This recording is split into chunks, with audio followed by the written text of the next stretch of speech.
Greetings, ladies and gentlemen, Rhodesian here. The other day, Sargon of Akkad released a video entitled A Case for Social Media Regulation, in which he lays out his argument for the government intervention by the Trump administration concerning the recent deplatforming of conservative individuals from social media websites. First, a brief history. Back in January 2018, Project Veritas released undercover footage of Twitter engineers shadow banning conservative accounts to limit their spread and to ensure that their accounts can't be seen by non-followers. Malik Obama, the better of the Obamas, Scott Adams, Vox, and even the God Emperor himself were all subject to shadow bans. This ramped up with temporary suspensions of certain people's accounts such as Jordan Peterson and James O'Keefe. This was later said to be accidental, of course, but I take that with a grain of salt.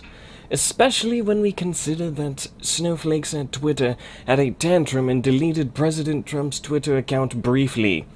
Owen Benjamin, Gavin McInnes, Tommy Robinson, Milo Yiannopoulos, Jared Taylor, Paul Golding, and Jada Franson, Roger Stone, Paul Nehlen, all banned off of Twitter for apparent violations of Twitter policies. Yet, noted racists such as Sarah Jeong at the Communist front paper The New York Times or domestic terrorist groups still remain on the platform. You'd have to be laughably naive to continue thinking places like Facebook, YouTube, and Twitter were equally applying the punishment for policy violations and not ignoring the far left while overly policing anything to the right of Pol Pot. All of this seems like a great reason to get Trump to come in, to extend some sort of First Amendment protections over the virtual public space, and ensure that big tech companies located in Silicon Valley and California, and staffed entirely by Bernie and Hillary voters, do not trounce on the free speech of conservatives and libertarians. I've seen a number of voices from the right, even from self-described libertarians, who are calling on the government regulation of social media. I think Sargon's video argues it most succinctly. There have been a lot of libertarians complaining that I'm advocating for regulating social media. I'm sorry, I think it's become necessary. I think Silicon Valley has become predatory, active, a fifth estate that is exerting its influence over society, and we have to do something about it. For example, one thing that Trump I think probably could do about it is force these companies to have particularly specific guidelines for when and how they will terminate your account. No skin off your nose, no skin off anyone else's nose. I don't really think it's too much of a trouble to make small businesses do the same. However, I think that this is a terribly foolish idea, and the arguments like the ones put forward here by Sargon are thinking only in the short term and not considering the ramifications of what a law might bring. I will make my case here with 3 main points of how and why the implementation of this would go wrong, and then conclude by pointing out that the big tech companies have not only just shot themselves in the foot, but they've committed Sudoku of the highest degree. First, the rule of law is only as strong as the citizenry it governs. Let's assume that the Republican Congress and Senate, in their infinite wisdom, can manage to come together for once and actually put together a well-written, 100% foolproof, loophole-free law. For this, we'll take the Second Amendment as an example. It is not unheard of to see news stories about progressivist judges attempting to reinterpret the Second Amendment to either do away with it or to severely limit it by erroneously conflating militia with standing army, even though the Constitution and its amendments were written with the explicit intention that they would carry out a literal meaning and be written in such a way that any American could understand their rights without needing the interpretation by some egghead. It's still not safe here from any activist judges in the future who are trying to overthrow or simply ignore the laws that they disagree with. It's very easy to see that should a law be constructed to force social media companies to host all non-violent voices, it could easily be ignored altogether by an ideologically driven judiciary gone rogue. Number 2. This paves the way for legal unpersoning, which is exactly what we want to avoid now, isn't it? We've all made posts on social media that we later regret making. Emotions may have gotten to us, a witty comeback that was a bit too spicy, our words were taken out of context. Once again, assuming that the American government can manage to pass the perfect law that guarantees freedom of speech online and open discourse that protects all views so long as they do not call for violence, this too can go wrong. Maybe that post you made when you were back in high school hasn't aged well and now violates the law on calling for violence. Congratulations, you have been unpersoned forever. The majority of people get their news through social media, and they no longer wait for tomorrow's paper or even the 6 o'clock broadcast. News is instant and spread via social media, and no longer would you have access to alternate views from content creators such as Sargon or Styx or Black Pigeon. Your only source of information would be fake news.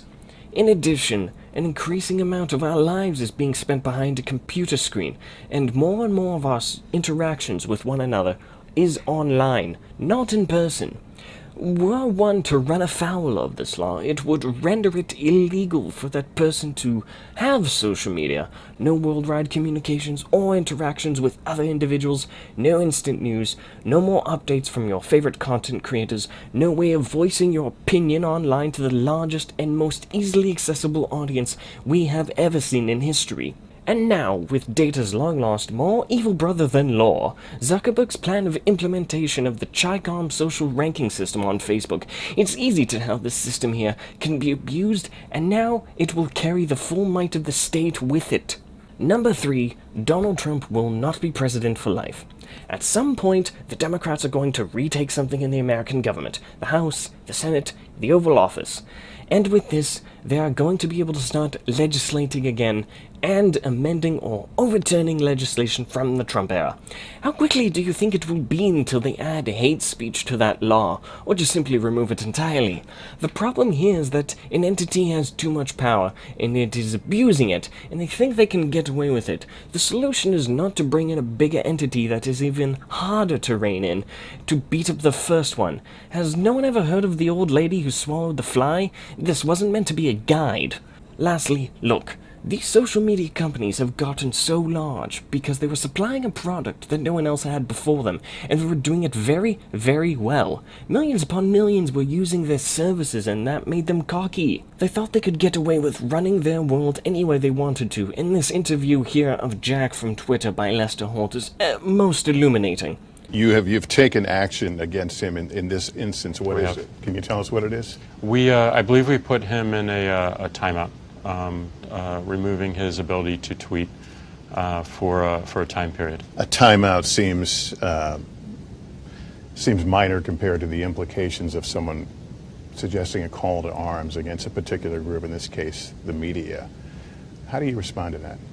Well, I feel, any suspension, whether it be a permanent one or a temporary one, makes someone think about their actions and their behaviors. And you think Alex Jones is going to change his behavior based on a timeout? I don't know. We have found that it does have the potential to impact and change behavior. So whether it works within this case to change some of those behaviors and change some of those actions, I don't know. But this is consistent with how we enforce. If they want to run their platforms that way, let them. A shopkeeper can always refuse service to anyone, but that just means he hurts his business at the end of the day. But before you retort, Rhodesian, you fool, one does not simply make their own social media. Well, we can. Twitter wasn't gifted to us by the gods, someone made it, and neither was YouTube, that had to be created by individuals as well. And then Andrew Torba made Gab.ai, and Ray Vahi made BitChute. There are alternatives. They are small, but that's due to conservatives and libertarians and classical liberals who refuse to give up their Twitter, YouTube, and Facebook as their go-to social media. I'm not saying give it up entirely and boycott it. You can have multiple platforms. Styx has made the case many times of having, if you are only creating content on one platform, you are making a great mistake. If the censorship of Alex Jones bothers you so much, make the move. We have to realize that we are their customers, and if there is no one to use their wannabe tyrannical website, then there is no profit for them to reap. MySpace is getting lonely over there in the dustbin of internet history. How about we send them some company? Thank you all for listening, and please leave your thoughts below in the comments. I do wish to open a discussion about this. Is there an argument for internet regulation that I overlooked? Or am I right in thinking that this is a terrible, terrible mistake? 'Cause we're all Rhodesians and we'll fight through thick and thin. We'll keep our land the freelance of the enemy coming in. We'll keep them north of the Zambezi till that river's running dry. And this mighty land